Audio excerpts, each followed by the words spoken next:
We're going to grab Calvin Robinson and bring him in. Hey, mate, it's good to see you. This is Karate, Calvin. Calvin's a deacon in the Free Church of England. How are you finding the week? Absolutely amazing, reinvigorating. It's just good to be around good Christians, good Orthodox Christians. Like, this is home, these are our people. They are, aren't they? Yeah. It's, I mean, we were just having a discussion with a couple of the primates, how the Archbishop of Canterbury used the term walking together when people were clearly in theologically disagreement, not united around Christ, and yet here you have a moment where there's 1,300 people who love and honour the same head. We are walking together. Yeah. We're walking towards Christ. We are walking together here. In the Church of England, they're not walking together. How can you walk together when you're heading in separate directions? That's right. It makes no logical sense. Bless him. Yeah. What have been highlights for you?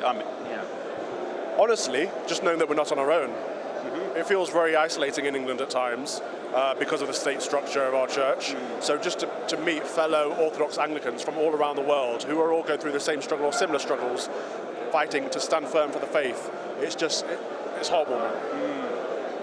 So there was a testimony as well from, I can't go too much into it, but a South Sudanese convert to the faith, and it's one of those stories that it's going to stay with me for the rest of my life. And it was so powerful. But I think I wanted to keep it under wraps. Right, okay. No worries, we'll respect that confidentiality. So what do you think of Church of England being pressurized? Some feel it's a colonial pressure, some feel it's a government pressure. What do you think that can be done? Big question. There's a lot of pressure. So yes, the government is putting pressure on the church to say if you guys don't push through same-sex marriage, we will force it, which is one of the problems of being a state church, which is why I'm coming round to believe in disestablishmentarianism. And then there's pressure on the church, from the church to the rest of the church. So from the Church of England to the communion, saying, look, we are more liberal, progressive, we have better values than you. You guys need to catch up with the rest of us. And that is colonialism. That is abhorrent, actually, especially when you look around the world and see that most Anglican communions are faithful, orthodox, biblical. It's the Church of England that's strayed. So if anything, they need to learn from the rest of our brethren all around the world. So Calvin, if I may ask, are you coping with pulling out? I mean, it has its challenges, but at the end of the day, we're called to live a Christ-like life, and that means leaving behind worldly goods, leaving behind the wonderful parishes, the prestige that goes along with it, the beautiful buildings, the invitations to events and stuff, because none of that matters. I think people get trapped into that too much. All we need is the Bible and Christ. That is all we need. And if people, I'm praying a lot this week that people see that. And we're trying to hold the rest of the Church of England to account, because there are a lot of good people that want to stay. And I don't know how you can stay when a church enters apostasy. So I'm praying that their eyes are opened and that their conscience is weighed upon by Christ. But also I'm praying that we are not too prideful, that we can be open-armed to these people too. Now, Calvin, as you've been talking to people, what's your vibe about where the whole thing is going to end up? Yeah, because, I mean, I'm taking it you, like me, have been having lots of discussions with different people and hearing all sorts of things. What are you hearing? As in here or big picture? What's going to happen here? Yeah. In terms of, I'm hoping that there will be some kind of resolution towards electing a first among equals for the Anglican Communion, because this is the Anglican Communion now. This is the Anglican Communion. Canterbury has its own communion. It has left the wider communion. But we need to make that statement clear, and I think an election of a primate who is the first among equals would be a good way to do that. It wouldn't happen here and now, no. But putting a statement forward saying this is what we're going to do would be a good place to start. Yeah. Well, let's pray in that direction. Yeah, and I mean, you're not the first person to say that this week. There's a lot of talk in that direction, and so now we did this thing this morning, and I'm going to grab Bishop Chris Edwards in. We're just going to make you a little bit of a. Now, we had Jennifer Hurcott come in this morning. Jennifer's an Australian, and she said, you guys have been working hard on the live stream team, and she brought us this present, a packet of Tim Tams, and she said, well, no, she didn't say this. She said, this is for you guys, the live stream team.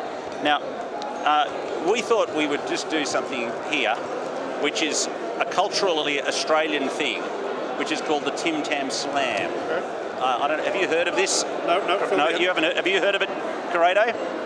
No, so he hasn't heard of it either. So I've got Bishop Chris Edwards, who is the Bishop of North Sydney, who is Sponsored by Tim Tam.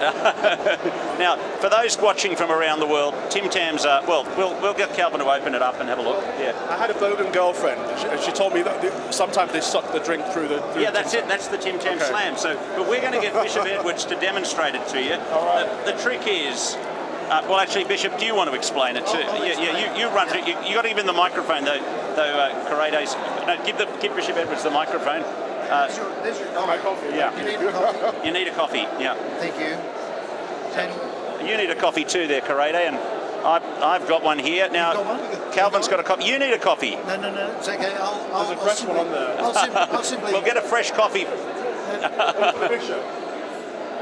Yeah, we're just getting David Old to get a coffee for the bishop. Yeah. I don't have enough hands here, brother. I'll hold the microphone for you. Oh, thank you so much. Thank you. Sorry, Calvin. Now what you have to do, you need to. How am I going to suck through this? Now you need to bite the corner from the top, Bite the corner. bite the corner from the bottom. You can eat that, yeah. Eat that. But then I'm running behind. drop it in.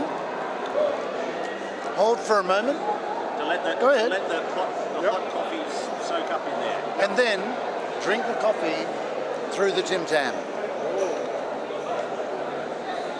This is so bogan. I'm not getting anything. What are we doing? You'll be doing that in heaven. Good stuff. This is going to be one of the joys of GAFCON that you're going to take home, learning this Australian cultural experience. I love you, Oz, as you mentioned. Now, Karede, as a Nigerian, what's your take on the Tim Tam Slam? Well, it's a great one. But Bonkers. Absolute bonkers.